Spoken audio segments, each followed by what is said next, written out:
Again, it is certainly good to be able to be with you tonight. I know that this is a particular lesson that I love to give. Again, it's a place that I've stood, it's a place that I've dug in, much to the chagrin of the goats and the shepherds that go by there. We actually had to run a few of them off of our side, which really made us look bad in the eyes of the villagers there, because that's their territory except for the weeks that we're there in the summer. I want to say how much God has blessed you. You have such fine song leaders here. God has richly blessed you. And I'm so thankful for the marvelous job that He has done in this meeting. Let me also say how much I enjoyed lunch this afternoon. When I was somewhat younger, I used to want to make sure that I offended no one. As I've grown older, however, I've had to limit myself to only 4 plates. So hopefully I didn't overlook anything that anybody had. Thirdly, tonight, you may see some things that I've got set up here on the front. These are for you to look at afterward if you wish to. All of this came from the site that I'm going to be talking about tonight, and some of it is my own discovery. The first thing I'll show you here is something from late Bronze 1 period. It's a little piece of, you can see it easy, can't you, Brother Kenny, from all the way back there in the back? I just want you to know it's here. When you come up to look at it, if you do later, I want you to notice the gray that you will see in the center and red around the edges. That, by the way, is measured. Whenever you take what's called a diagnostic piece of pottery, you will take it and measure it. Now, this is from that late Bronze Age period. Here is a piece of diagnostic pottery from that time period. I hope you can sort of tell that this went on the side of a jug. But you want to know, since it looks so orange on the outside, what does it look like on the inside? And you do that for a reason. On the inside, when you look at it, and for those of you on the front row, you can verify for them later and they can come and look, it's darker than this one, isn't it? Much more clay is in that has not been oxygenized, if you will. You see, whenever you fire pottery, the external portion of that pottery will oxygenize and it will turn red, just like rust will on a piece of metal. Well, when you're looking at a site to see if it's ever been burned, you're looking for something called twice-fired pottery. Twice-fired pottery, you'll notice the red seems to go in deeper into it, and the gray that was there is not as seeable, if you will. It's not as densely gray as it was before. Again, years pass and pottery changes. Folks, that's just ugly stuff. I don't care what anybody says, that's ugly stuff. It's just not, we would say that's not the good stuff. Iron Age, however, would change a little bit of that, and you would find more pieces like this as a bowl. And it looks nicer. It's got a nice thickness to it. But that's an Iron Age piece of goods. Along with this piece, which was a little bit later, this is called diagnostic because you're able to tell it came from a pot. And then there's a whole list of different kinds of pots that you look at and handles that you look at, an entire list of them. And you go through and you set it beside it and you see, when was this one? When did it come out? Where does it come from? Where does it fit in history? And then there's that stuff that I was very enamored with. I thought it was some pretty nice looking stuff. Now, you can tell I got a real good bag for this, of this fishnet stuff. When I brought this out of the ground at an area I will show you later, this was all one solid piece. And then it made a flight from Israel to the United States. You'll notice that this stuff is very thin. Show you another piece of it. This too is diagnostic. It's got some of the engravings, if you will, not engravings, but little markings that are made on it. Very thin stuff. This and this are called Byzantine time period, which is after the 1st century. Their 1st century time would be called Roman. You've got early Roman, late Roman, and then you'd go into the Byzantine period after that. And it's cheap. I guess that's the best way to put it. Didn't hold up very well, and you can see what happened on my flight back. There's the bottom of a bowl, and you can look at it and tell that it was that at one time, but it's cheap. Secondly, if you're looking at a site, this is a piece of limestone rock here. Now, I'd like for you to consider that little piece of limestone rock for just a moment. You're going to see some pretty big pieces of that. Some of them boulders will be about like this, and that's the small stuff. And at the time that I went up there, I was to try to lean in and grab that and pull it out of the ground and move it over to another place that had already, been researched and fill that pit in with this other. And that really got to my back after about the first one. And sometimes even before the first one got pulled across. But I had a good friend named Charles Avram from India who had moved to New York, and we were working together on that. And I'd say, Charles, you are such a strong-looking individual. Would you care to come over here and help me out? And Charles would. He was a good guy that way. But I always look forward to the same size boulders, but I wanted it to look like this. That too is the same as this, but if you hold them in your hands, there's no lightness in the weight. This is so much lighter. This is called calcine limestone. And what's that? You look for that in a place, just like you would look for twice fired pottery. First time it would be fired, it would be used, but if the town was burnt, then you'd want the twice fired, so you look for it and then try to find out the time period in which the burning went on. You also look at your limestone rock, and if it's been heavily burnt, it'll become calcined limestone, and that calcined limestone is very light. And so I made a deal with Charles. I would take care of all of this if he would take care of all of this. Like I said, Charles is a great guy. He took care of all of that.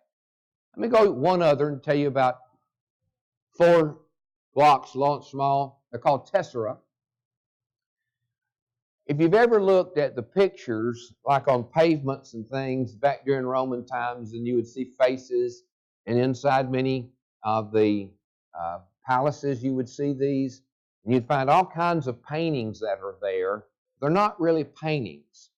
What they are pieces of rock that are cut to various sizes, and it's rock that's made out of different colors of rock that will be put together. And then they'll be set in the floor. Now, in many of the places where you're trying to find out if there was something that was there before, in other words, was there actually, if you will, was there actually a place? Was there actually is there something there that commemorates this as a site? Is that a good way to say it? And what they would do is they would build these little chapels, if you will, out to the side. And there at the place we're going to study tonight, there was a chapel built out to the side. And it had walkways that had these set down within it, and different size one, if you will.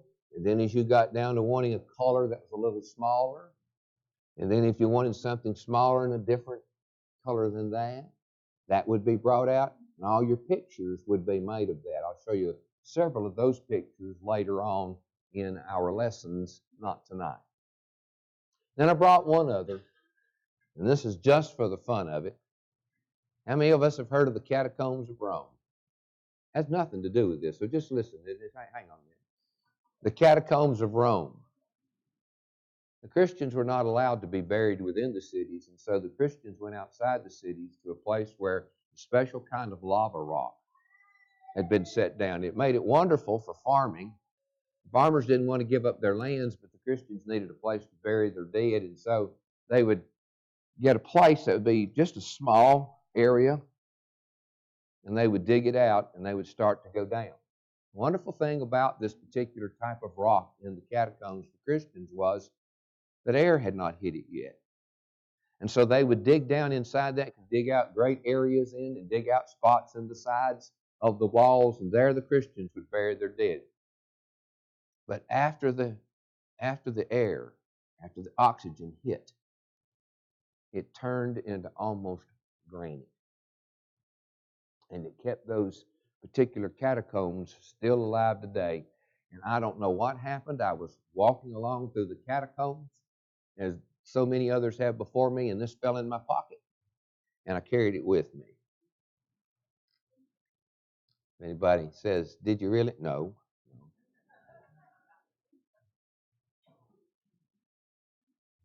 History. Dig around a little while. You'll find things that you never thought possible. Tonight I want to talk to you about a place called AI. If you will. I want to note something now I'm going to try this tonight. They have already set me up.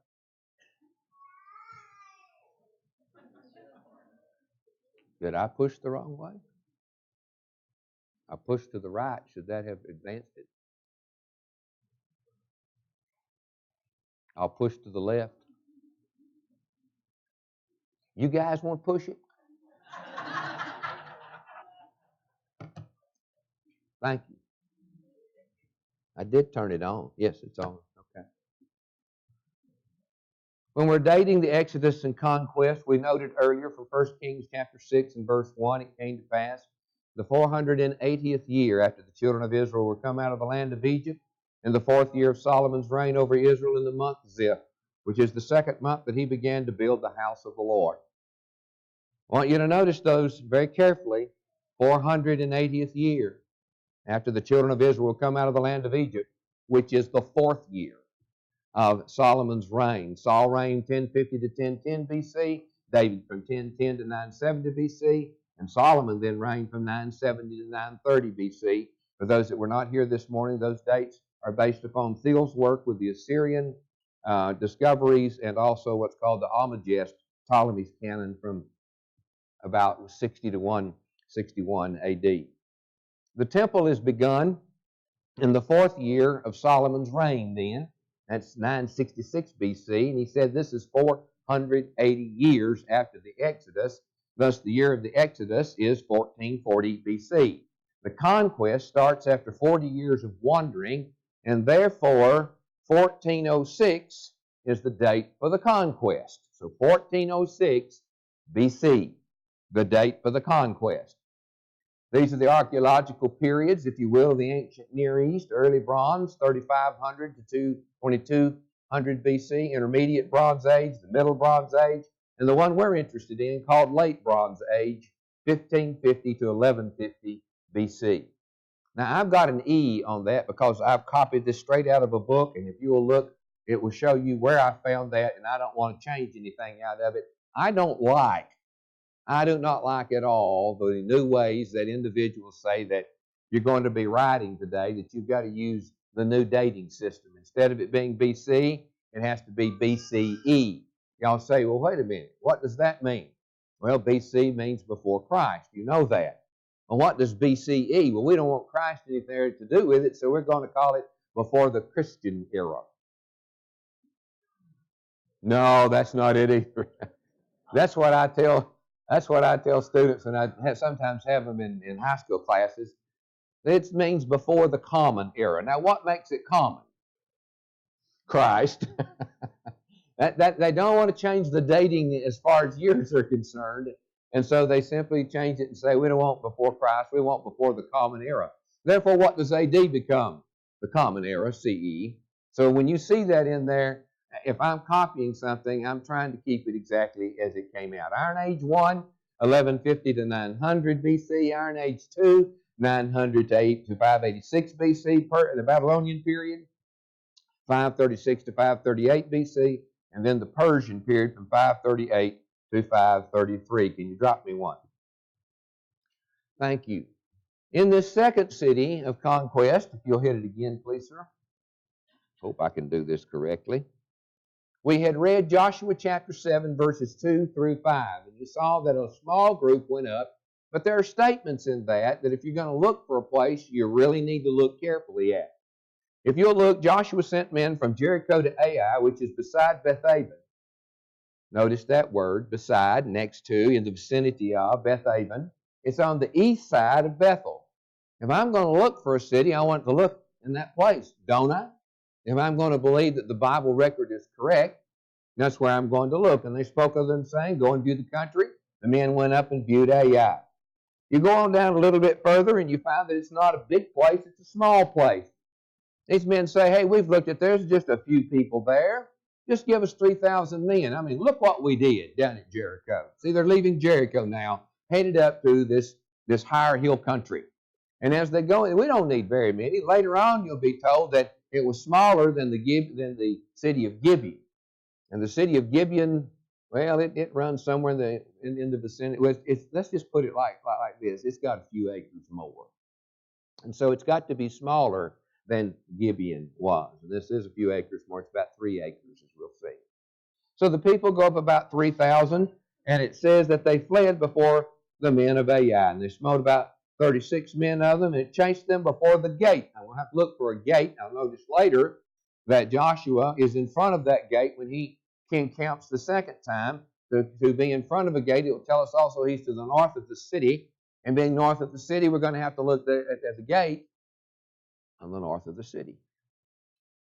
Are you following what you're looking at? You see, you don't dig. You don't just dig in the ground. You dig in the Scriptures first. The place you want to start your digging is in the Word of God. You want to bring out all that you can. There are many things that are stated about this, but our question is, where is Ai? You'll hit it again, please. Here have been some proposed sites for Ai. Now, let me tell y'all something. As you're walking and looking for these sites, there are no signposts that sit up there and say, Ai was right here. It's just not to be found like that, though some people almost demand it before they'll believe it. Well, you're not going to find that. Ramun has been proposed, Kerbet Medinot, Tamus Aya, the head of the Wadi Harif. You've got Kerbet El Hai. You've got Tel El Hajar.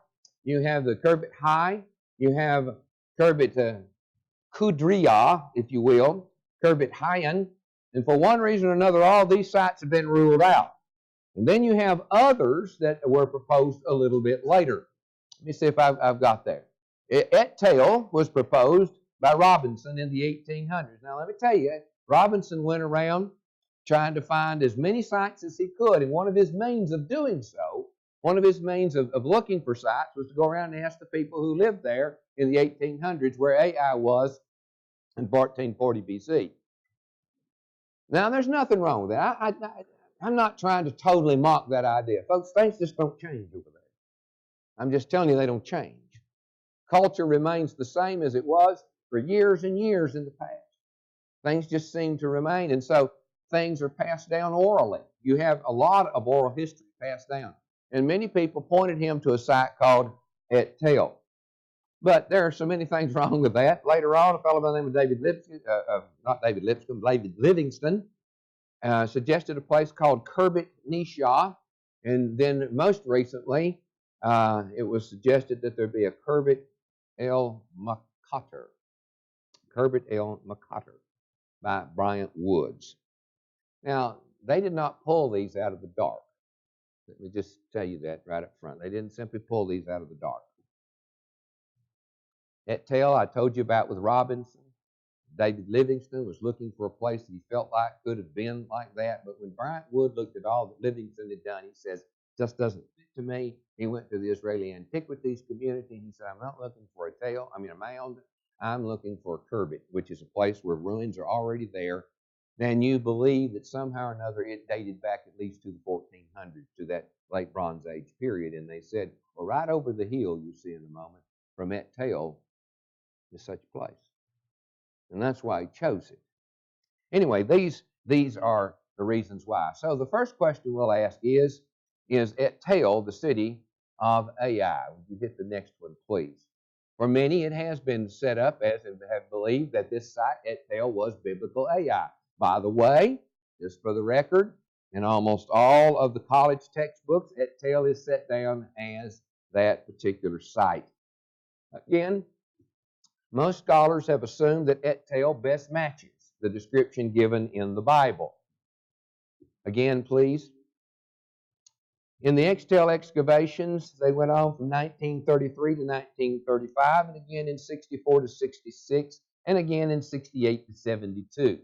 You see different places. They had a sanctuary there, an Iron Age village, fortifications, Acropolis, lower city fortifications, and gates, if you will. Again, the Et-Tel excavations, I'm not going to go into it, but I want you to know they excavated that thing from one end of it to the other, looking for signs of the destruction by the Israelites. The chronology of Et-Tel, however, gives us some problems. As I go through here, I want you to see if you can see what Et-Tel's biggest problem is. Its description in period and chronology as an unwalled village around 31 to 3000 BC.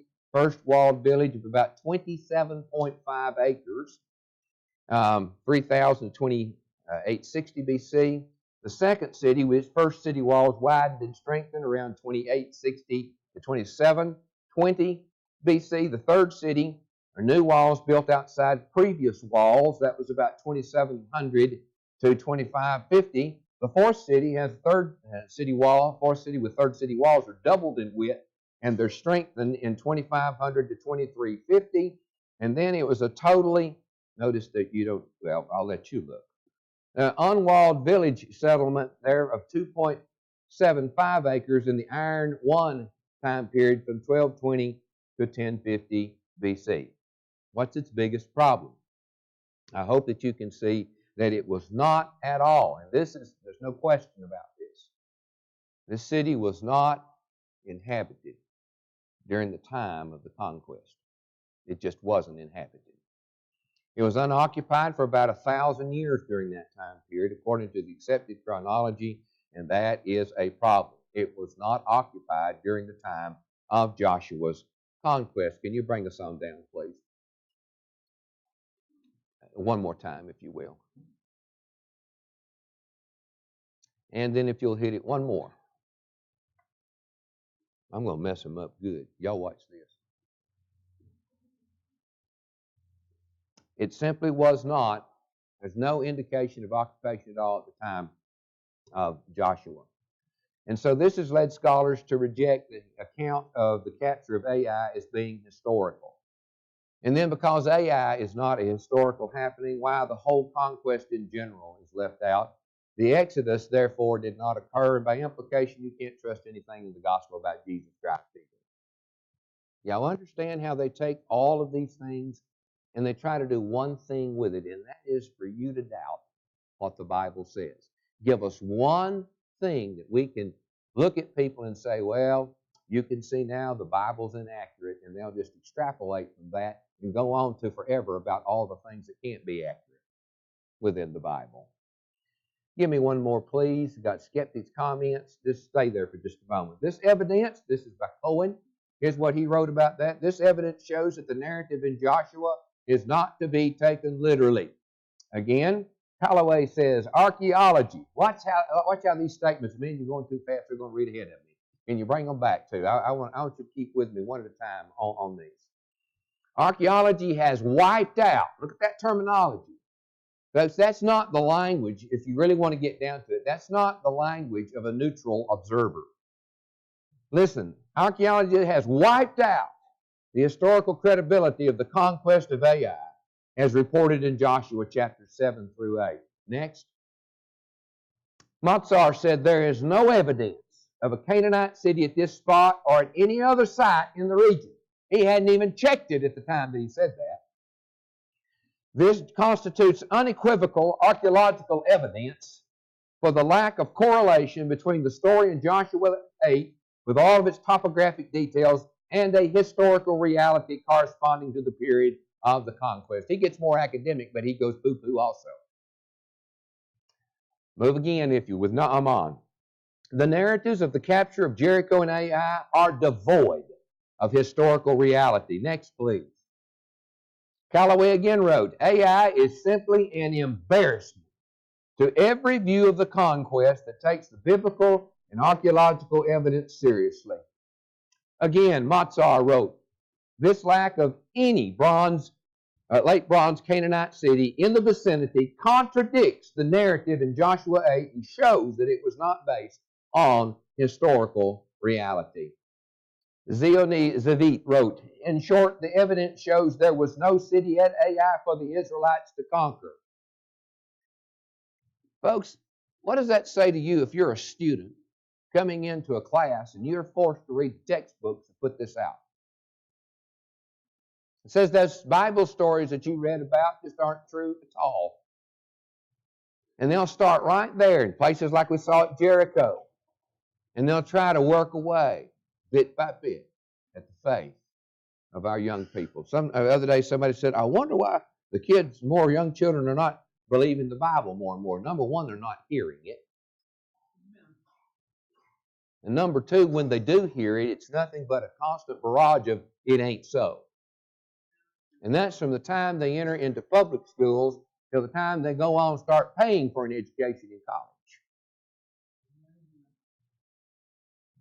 If they hear this all the time, what do you think that they're going to think about the Bible? And if you don't think it's a historical account at all, and it's nothing but a book of poetry and handed down legends and old folklore, why would you as a young person want to take time to read it?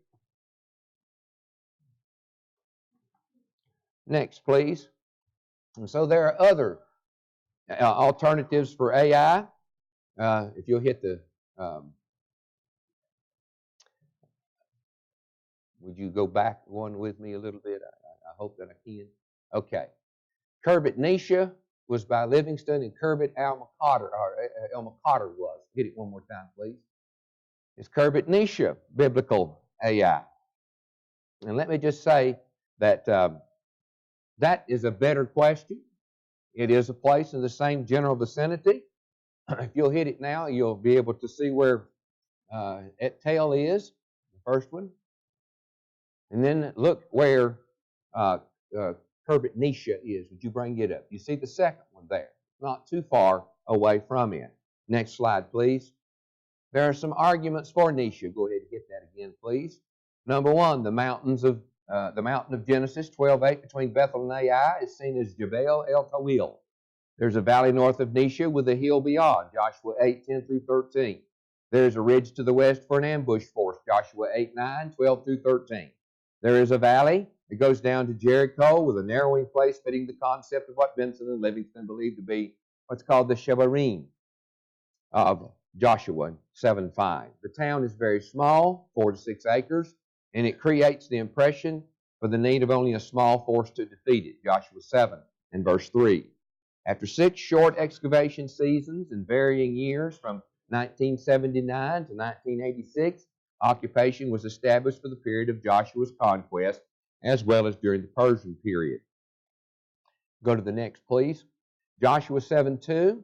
Ai was adjacent to Beth Aven, but Beth Aven cannot be seen from Kerbit Nisha. The wadi to the west of Nisha, though hidden from Ai, was in full view of Bethel, with whom Ai was allied. That's a no-no. You can't have that. The small valley to the north of Nisha is too confining to have hosted the battle described in Joshua 8:13 to 17. There is no architecture from the time of the LB1 conquest.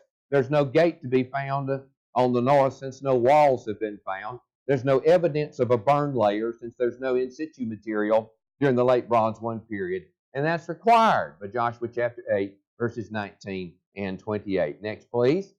So we set that one aside. There's too many things that are against it. And again, we bring up the site I want to look at tonight with you. And I don't believe that this is the site because it's the site that I worked on, had a part in. I don't bring it up for that reason. I want you to consider the biblical concepts that are behind this site. Hit again, please. I need to go back up. Bryant Wood has suggested that we shift focus away from Et-Tel. You'll see the arrow on Et-Tel. Hit it one more time and look right over the hill from it.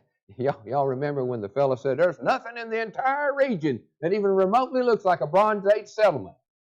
Did you consider walking over the hill? Did you consider walk?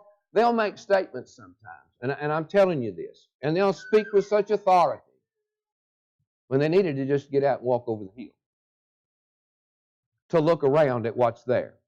He has suggested that let's don't look there. Let's look in the same general vicinity. But he had asked, is there anything with Bronze Age in a Kerbit, something showing in the Israel Antiquities Agency? Said, yeah, right here. So he goes over the hill, and he begins to look there. Come down to the next one, please. Let's get a general idea. With the first one that comes up, will you bring it up? That's that tail. And you can see, secondly, that area is called Kerbit El Makar, right over the hill. That's the best way to put it. Look straight and due south of that. Are you looking straight and due south on there? You'll see a little place there, and I want you to notice this carefully. It's very important that you see it. Can y'all see that there? The center of Jerusalem. Now, right up here, you've got Kerbit El Makar. Right down here, you've got the center of Jerusalem. By the way, that's very important. That's more important than and let me tell y'all something. When I started looking at AI many years ago, and I read the Joshua account, one of the first things that came to my mind, this honestly came to my mind. What in the world is Joshua worried about with a town that's got so few people in it, and it only takes 3,000 to go up and wipe it out? What's the big deal? Why worry about it? Why not just go on and conquer the land like you're supposed to? First of all, I want you to notice where it's situated. This center of Jerusalem here. And I want you to see where this is situated in the land here. You can go ahead and bring it back in. Okay? And I hope I'm not doing that. I hope I'm not the one who's causing that to happen. And I want you to notice that if you go straight west, that what you have is the southern half where they're going to conquer Canaan. If you go straight north, and it goes on beyond my picture here, you come to a place called Hatzor, the northern terminus of the Canaanite area, and that's the northern half. And the way Joshua is going to do this when he conquers the land, he's going to conquer everything from that area that you see there, where the arrows are pointing, all the way down south. He's going to divide the land up. He'll conquer it first, and then he'll go back up to the north and take out Hatzor. Go with me now a little further. There are some reasons for rejecting at Tel as Ai, as we noticed before. There was no occupation at the time of the conquest. There was no site. Second one for Beth Aven. However, if you'll look at this picture just for a moment, you will. Ai had to have that. I need to go back up here because I have just given you several reasons here. Let's go to here. Just drop me down a couple of pictures here. I need to move on past this. There. Number one. Can you back me back up? Thank you. There has to be, first of all, if you'll notice, it has to be a strategically significant site. Joshua 7:2. From Kerbit El Makar, there is a clear line of sight communication with Jerusalem. What's the big deal? Jebus was the capital of southern Canaan. Are you listening? Jebus, that later becomes Jerusalem, was the capital at this time. Remember, Jebusites later becomes Jerusalem. That was the capital. Jerusalem was this Jebus area. Ai was clearly important in Joshua's overall military strategy for conquering this area of Jordan. After eliminating the early warning system of Ai, what do you mean an early warning system? Watch it just a moment. The Israelites conducted a campaign against a coalition of southern city-states led by Jerusalem. Can you give me the next picture? Thank you, sir, very, very much. I want you to look. I'm standing, when this picture is taken, standing in Ai, and you'll see two hills in the distance. You're seeing the hills of the Mount of Olives and Temple Mount. Think about that. I'm standing in Ai, and I'm looking and seeing the two hills of the Mount of Olives in Jerusalem, the Temple Mound area called Zion. Now let me stop and think about that with you for a moment, when you also realize that on this site, there's a little round place where a tower looks to have been built. How many of y'all remember watching Lord of the Rings? My wife let me watch it. Did any of your wife let you watch it? Y'all just if I missed you there. Oh, good. Here's a man that's decided to admit it. In that movie, you will notice something occurs whenever they get ready to warn the other places. They go up to these hilltops and they light fires, signal fires. By the way, signal fires are also mentioned in the scriptures. Sennacherib had come through with Lachish. But one of the statements that is made there is found there at Lachish. And a statement on one of it is, we can no longer see the signal fires of our sister city. Well, what were the signal fires for? Well, you know, we had Indians here in our own country used to do the fires out on the tops of the hills, and they would signal one another and tell them different things. Well, that's what this was for. What you had here is a way of saying this to remember this town. I was the eyes of the capital of southern Canaan. Are you listening? If you want to move in southern Canaan, let no one know where you are. Let nobody have any idea of it. Take out their eyes. Take out their post. And that's why this city had to fall. The eyes had to be removed. Next, please, if you would. It had to be near a place called Bethaven, Joshua 7 in verse 2. The most likely location for Bethaven is Baton, presently associated with Bethel. Kirbet El Makader is just 1 mile southeast of Baton. Again, if you'll look at that, up at the top, you can see the red mark, and you also see Baton, very, very close by. Next, had to be east of Bethel, Joshua 7, verse 2. The best candidate for Bethel is El Bereh. Kirbet El Makader is east of that, and so it's exactly where the Bible places it. Next, near Bethel, according to Joshua 12 and verse 9, in other words, it has to be pretty close to it. In the list of defeated kings in Joshua 12, Ai is described as being Misad Bethel, in the vicinity of Bethel. It's 2 miles east of El Bereh. Bethel was aligned with Ai as men of Bethel joined forces with the men of Ai in fighting the Israelites, Joshua 8, verse 17. Next, there has to be an ambush site west of Ai, Joshua 8, 9 through 12. Joshua placed an ambush force between Bethel and Ai to the west of Ai. That requirement is met by the Wadi Shaban between El Bereh and El Makader. It is a very deep valley, hidden from the view of both Kirbet El Makader and El Bereh. You know, the Bible says that they had to come up over the top of that. Whenever they fooled them, they hid them down inside. Joshua hid his forces down inside that little wadi. And somebody has said, well, is it close enough? Well, I walked it. You know, watch me walk. I'm not a real fast walker. I walked it there and I walked it back. And I can tell you right now, if you had people there who did that as a way of life, they could be up over that hillside and right in that city's back door immediately.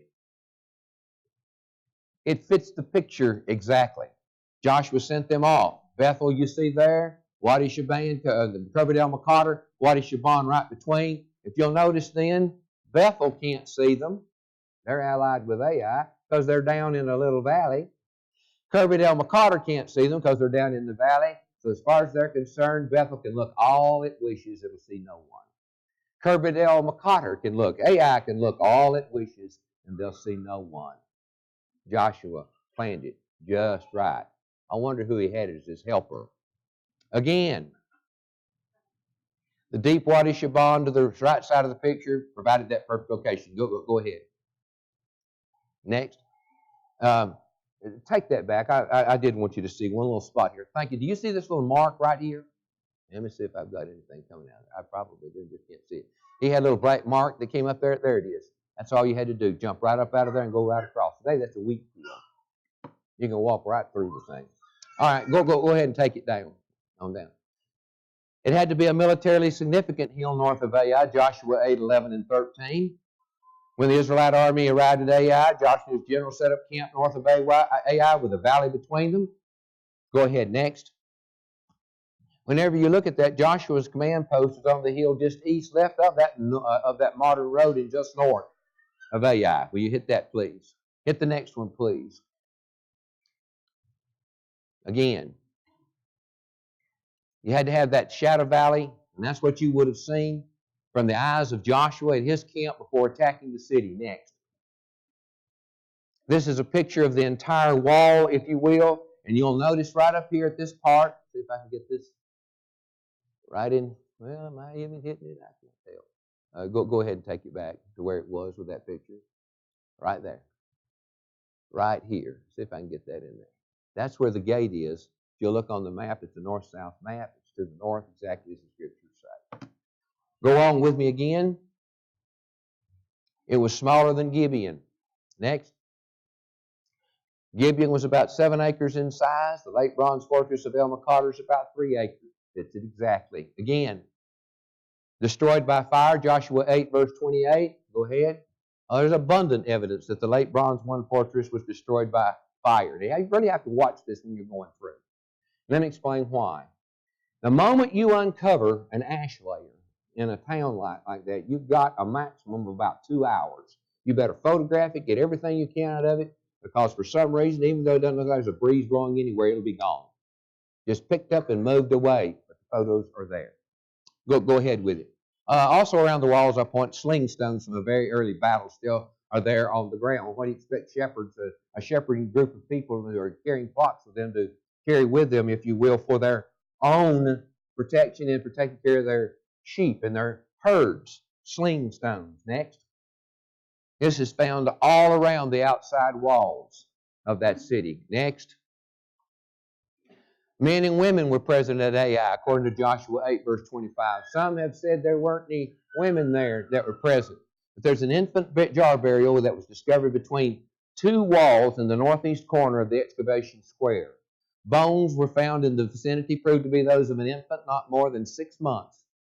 The fact that an infant was buried at the fortress implies there were women there, exactly as the scriptures teach. Next. That's a picture of the jar and parts of the bones found in it. We went back later, tried to look for both a pelvis bone and a skull. That was not found during that dig season. It is to be a ruin to the time of Joshua's writing, and that is exactly what happened in history. Next. This is what, catch this well, this is what the site that I worked on, this is what we found, but this is not the later one, but it served as a fortress on down through the years. And this is a late Roman, early Byzantine fortress.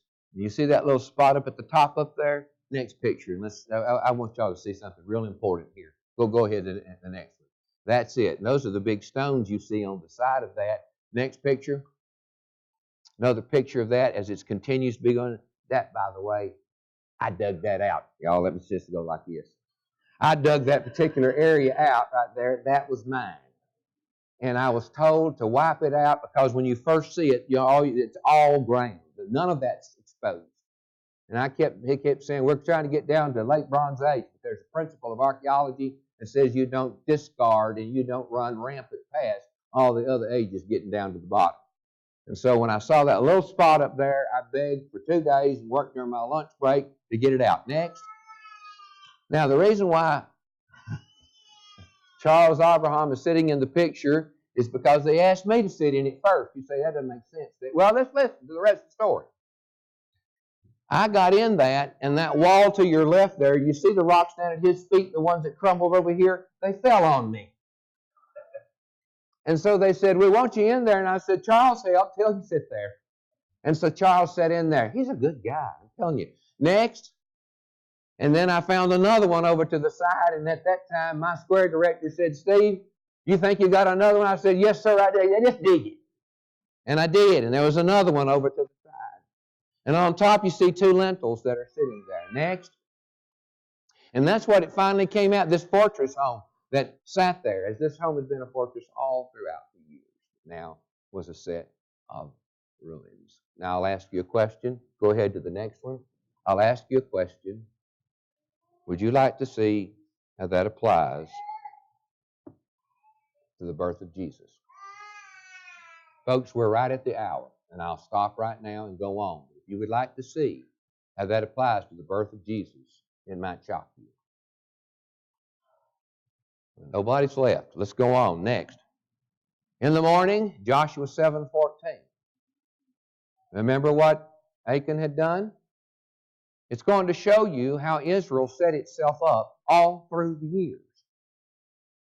Present yourselves tribe by tribe. The tribe that the Lord takes shall come forward clan by clan. The clan that the Lord takes shall come forth family by family. And the family that the Lord takes shall come forth man by man. Will you turn the slide? In the morning, present yourselves tribe by tribe, shevet by shevet. The shevet the Lord takes shall come forward clan, mishpachah, by clan, mishpachah. The clan then, mishpachah, the Lord takes, comes forward Beit or Beth Ab, that's house of a father. And then the family, that's Beit Ab, that the Lord takes shall come forth Geber by Geber, man by man. Next, please. You have a shevet next. That's the tribe. Mishpachah is the clan.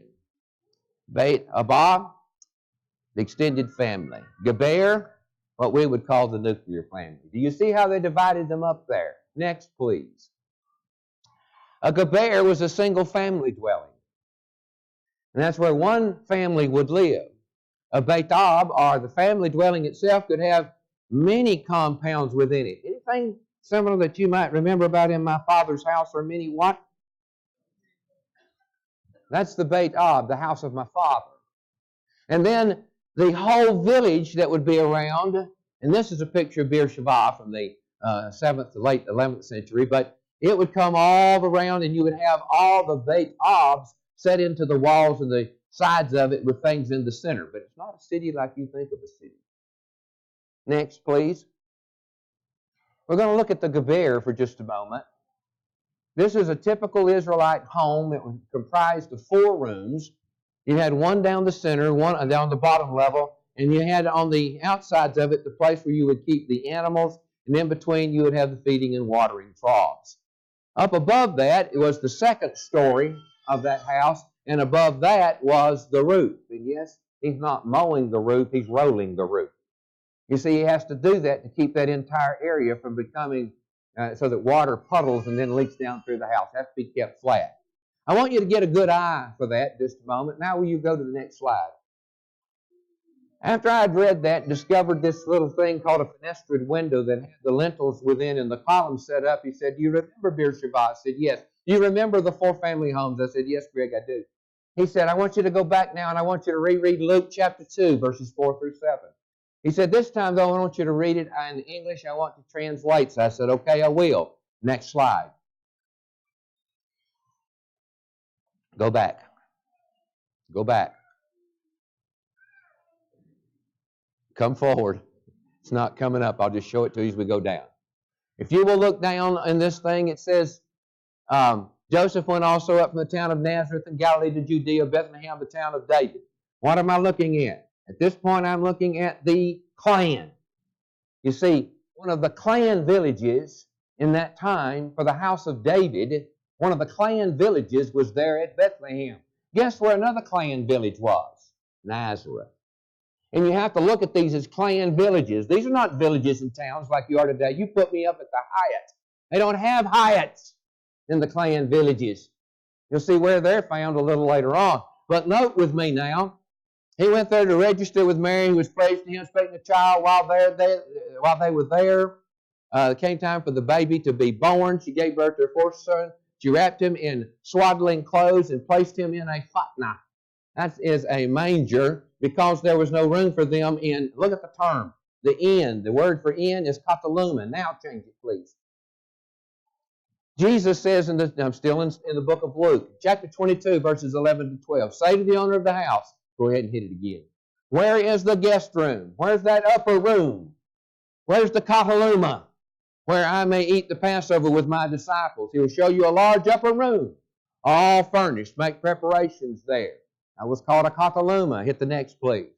Now I want you to look at another passage within the Scriptures that actually talks about a Motel 6. Hit the next slide, please. Jesus on the way down, he takes the Samaritan to an inn. That's not kataluma. That's the word pandikeon. And the fellow who takes care of it, the innkeeper, is called the pandikeus. You see the two words up there. And I know everybody's familiar with that. We talk about it over supper tomorrow night. But now what I want you to look at is that it's the word for inn where people come to stay and put people up is not a kataluma. It is a pandikeon. It is a different word. It's not the same thing. Come back now with me. Next slide. Look down at that house. In that house, you would have animals kept in the bottom on left and right, and the father would have his trade being plied in the middle there. He would be doing his work in the middle of it. And in between those columns, remember the columns that you saw there where you had the lintels on top where I had been excavating before there? That's what those are. They're columns, and on top of those are the lintel, and the boards would go across the top of that. And the second story then would be up there, the kataluma. Listen, Joseph's come back, and all the families come home to the father's house. But there's no room within his father's house for all the people who've come back. So what happened? There was no room in the upper story. And so she went down to the lower story. And what's that stuff in between there? Well, we call them troughs. They call them fatna. And there in the bottom part of his father's house, she wrapped her child, our Lord Jesus, in swaddling clothes and laid him down. You say, what difference does that make, Brother Atnip? It makes a lot of difference. Sometimes we're given the impression that God took his son and just threw him out at the mercy of the world. Jesus was born in a rich family setting. He was born at his grandfather's home. But because of the extenuating circumstances of a taxation going on, at least it wasn't the full taxation at that time, but a registration for that tax, because of that, listen carefully, she went down into the lower part of the house and had Jesus there and dwelt in a very rich family setting. And when they came back from Egypt, they went to a place called Nazareth, which is again a clan village of the house of David, and brought up Jesus in a rich family heritage and setting. People, I know there are times when the richness of family cannot be ours because of things that just happened. But don't be among that number who today think that the idea of raising children in a rich family is not really necessary and not the best way to go. God brought his family, his son, into a very rich family heritage. And they would work together to bring up children. Are you listening? What I've told you tonight is not something about this place that was unknown through the centuries. It's been known and known and known and known. Do you know why it was not allowed to be continued at Christmas? Because very early on, Catholicism said, our traditions have been established. We will not change. So not only is there no Santa Claus there, you couldn't find an innkeeper in that to save your soul.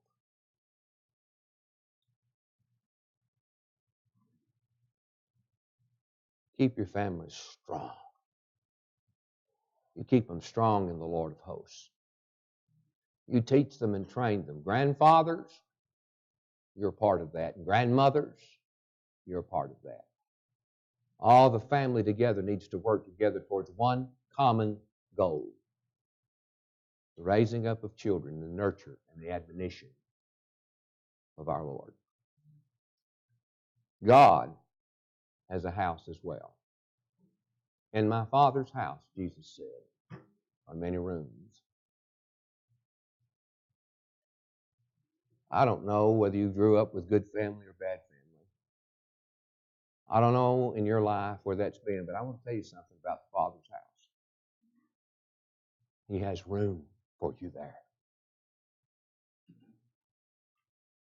And you may never have experienced it here,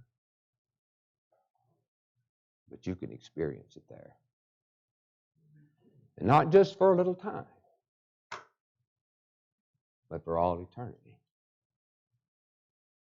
To the Jewish mind, when he heard, in my Father's house are many rooms, this he understood. The richness of family. And in Jesus Christ, the richness of an eternal home. Is that home yours tonight?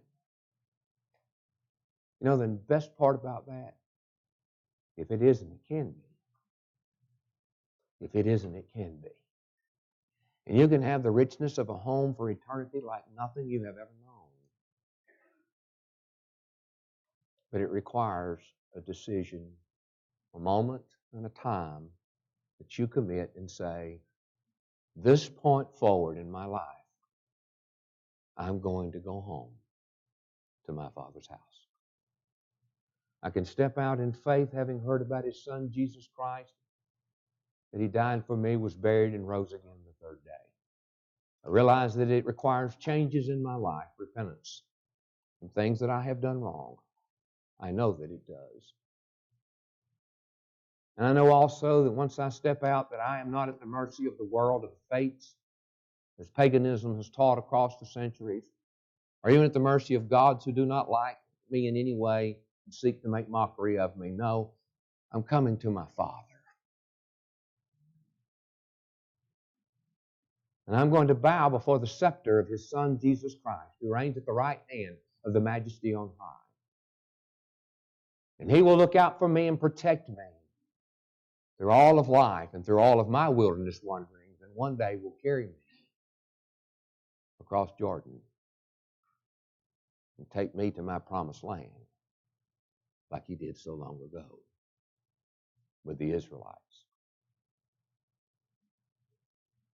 But I must make that first step that follows confession. I must go down into the watery grave where He gave His very life's blood for me. And there His blood will cover me. And I'll come forth. And the Father will look at me and say, I have a room for you in my house. I have a room for you. And you'll never leave home again. Is that promise yours? Do you live with it in your heart? If not, why not let this be the moment that you say now and forevermore while we stand and while we sing.